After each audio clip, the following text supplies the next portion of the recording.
In this video 4.3, we are going to be looking at patterns and nonlinear functions. By the end of the video and work time in class, you should be able to say I can identify and represent nonlinear functions. A linear function is a function whose graph is a non-vertical line or part of a non-vertical line. When you hear or see that word linear, I want you to think of a line.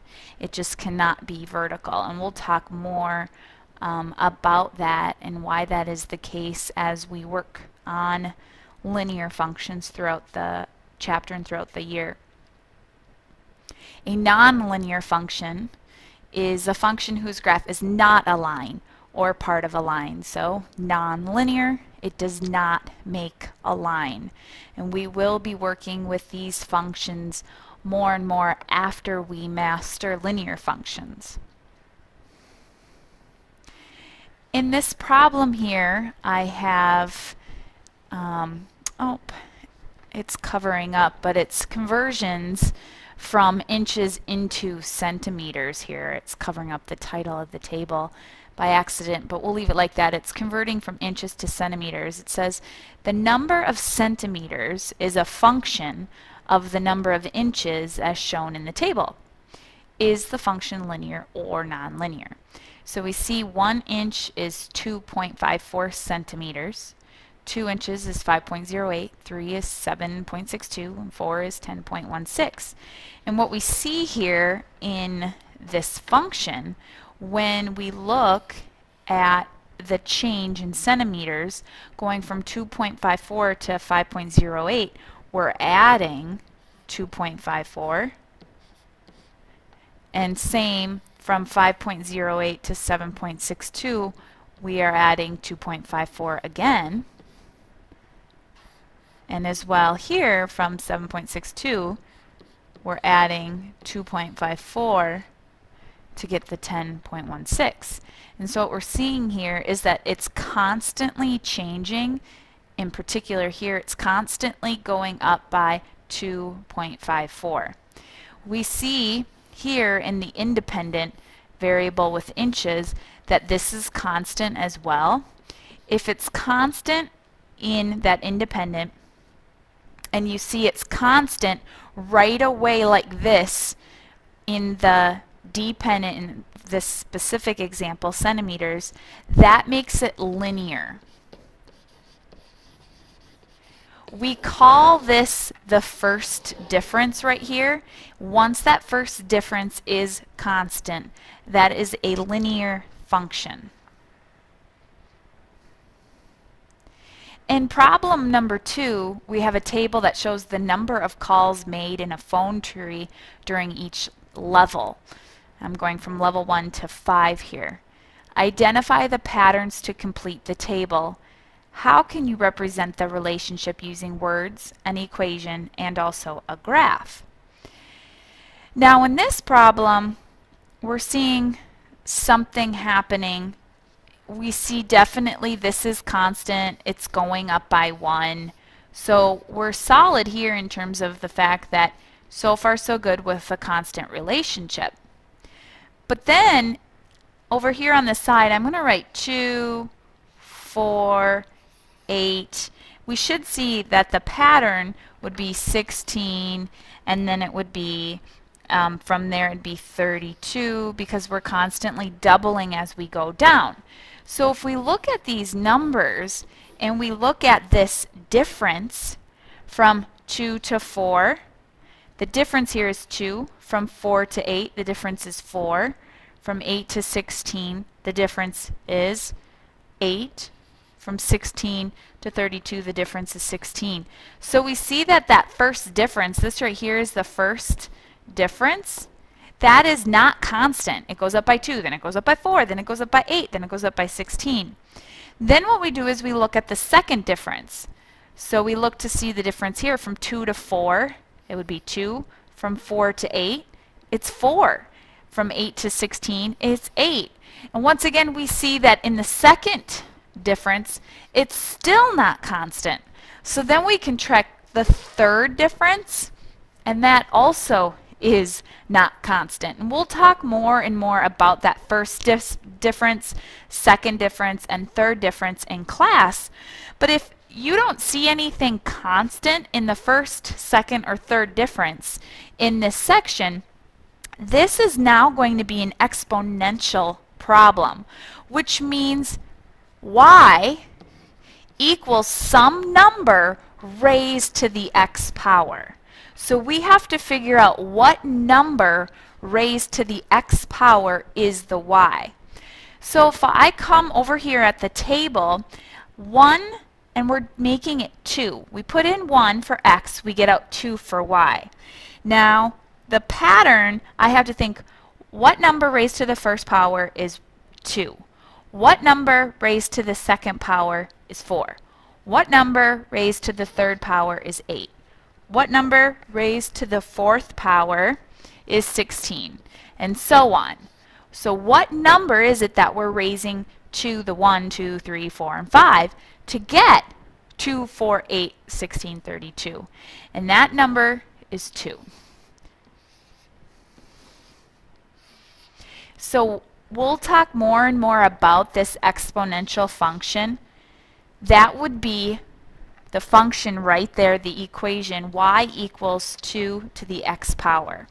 So what we'll do here is we'll graph these points, the last 2 points we have to fill in. We're going to plot them on a graph, 1, 2.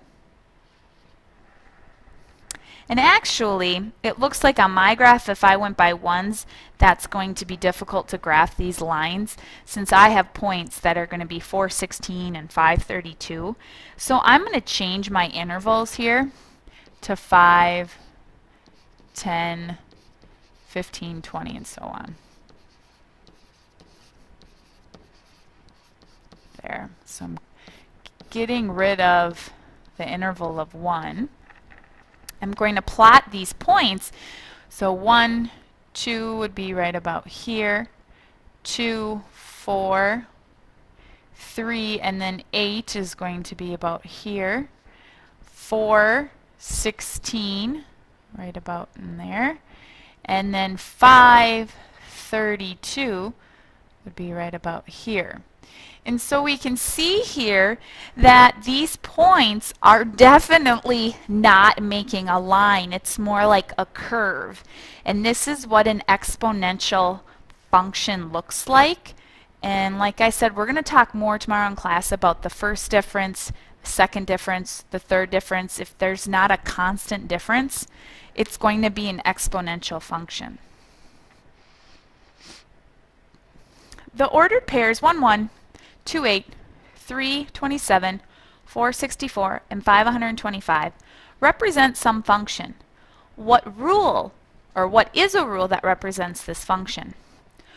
We could go ahead and graph to see what this would make. We could graph these points on a coordinate plane, and we could see if it is a line, if it is a linear function, or if it's not, then it would be a nonlinear function. But we're just looking for the rule. So I'm going to create a table of my ordered pairs that we have listed here. We've got 1, 1, 2, 8, 3, 27, 4, 64, and we have the last one here. We have 5, 125. And now we see that we're constantly going up by 1. So that's set. Now the key here is to figure out what are we going up by over here. Well, looks like we start by going up by 7, then we go by 19, then we go up by 37, and then we go up by 61. And then from here, we see what we're going up by. Looks like we're going up by 12. And then from here to here, we're going up by 18. From here to here, we're going up by 20. Well, that would be wrong. This, let's see here. This should be 24 here. And then, there we go. And so then we see that the first difference was not constant. The second difference right here is not constant. So now we're going to look at the third difference. So this is what I was talking about, and we'll look more at tomorrow. The third difference from 12 to 18, that's going up by 6. From 18 to 24, that's also going up by 6. So we see that we're finally at something that's constant. If the third difference is constant, that means our function is raised to the third power. If our second difference was constant, then that means our function would be raised to the second power. If our first difference is constant, it's just x. If it kept going on, if the fourth difference was constant, it'd be x to the fourth power. But in the problems we're doing in class, if the third isn't constant, then that's where I want you to check it to be exponential, where the x is an exponent. So this is y equals x to the third power. What we do is we plug in a point. So we take a point, for example, here, plug it in. We're saying when x is 1, the y is 1.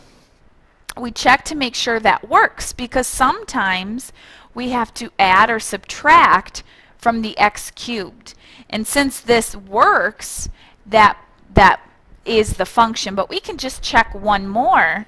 Let's plug in 2, 8. So put 2 in for the x, and 2 times 2 times 2 is 8. So that works. So that means this right here is the rule that would represent the function. Can you say I can identify and represent nonlinear functions? Write a summary and reflection and be prepared for the work time in class.